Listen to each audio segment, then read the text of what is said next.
I'd been sober for about a year, and I got on a plane and had a really uncomfortable conversation with a guy who was basically like holding a mirror up to my face going, look at yourself. Wait, a stranger on a plane? Yeah. Jim Caviezel, who I was meant to work with. Oh, yeah. Who I then did. Passion of the Christ, among others. We were going to do a version of Robin Hood.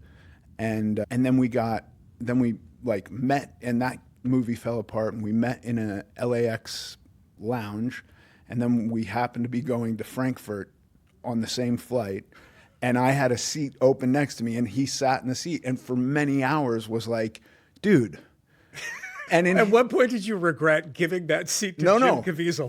No. It's like, dude, leave me alone. When I saw that I had an open seat, my heart sank, because I like knew he was going to come and talk to me, and I did not want to have the conversation at all. And it was the most uncomfortable conversation. Wait, so how did you know that Christ was going to come over and talk to you about your weight for 9 hours or something? He didn't bring up my weight in the lounge, but he had a very intense, like, blinkless stare. Yeah. Without words in the lounge that I was just like, this is uncomfortable. I'm going to go sit over here. Nice to meet you. And I knew that was going to happen on the plane, and it did. And whether I manifested that or that I knew I foretold the future, I had a guy basically saying, look at yourself for 11 hours. Yeah, that's a lot. That's a lot of... Thank God he did it, though. Yeah. I'm like utterly grateful to Jim Caviezel. Wait, so are you a proponent, and I know this is it's not a digression, it's a similar instinct. Are you a proponent? I don't mean proponent, because take the meanness out of it, in fat shaming. People say, I know, like fat shaming, I think, is a loaded, very political term in a lot of ways.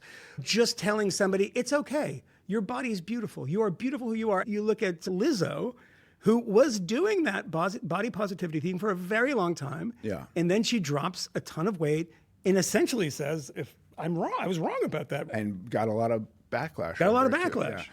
Yeah. Here's what I believe. I believe that if you are an enemy to yourself, that it's very hard to progress. Mm-hmm. And so you have to find some way to care for yourself and like yourself and appreciate yourself. But you can also, like, be hard on yourself. I have kids. Being kind to my kid does not mean I let them juggle knives if that's what they want to do. I have to say no.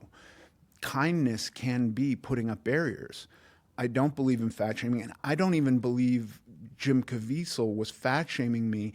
It wasn't even his message, which was ultimately like, I am trying in my life to emulate Jesus Christ and you are not.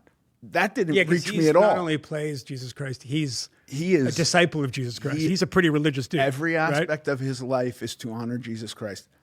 I'm not a Jesus Christ guy. Yeah. And I'm happy for him if he's living a righteous life. But what got to me was, I never want somebody to feel like they can have this conversation again. That was it. I never, and then simultaneously. Jim Caviezel essentially annoyed you into thinness? I don't want to have this again. It was double pronged. I was a year sober. I was not thinking, I was compartmentalizing this whole part of my life and really including it. And he brought it up and held the mirror in front of my face, and I took a good long look, and I was like, wow, there is an awful lot that I can't do right now because of my body. Like, I have this girlfriend at the time who I now am married to and have lots of kids with. I have like truly a fairy tale life, but I had this girlfriend, and I started to think, is she even aware of this thing that I wasn't really aware of 5 minutes ago until Jim Caviezel made me aware of it? That is so bizarre because it's the most objective thing ever. I am literally 500 pounds. But no one else said this to you? You have a lot of friends in Hollywood. You're on like endless number of movies and TV shows. Jim Caviezel, I get why he did, is always proselytizing. He was saving me.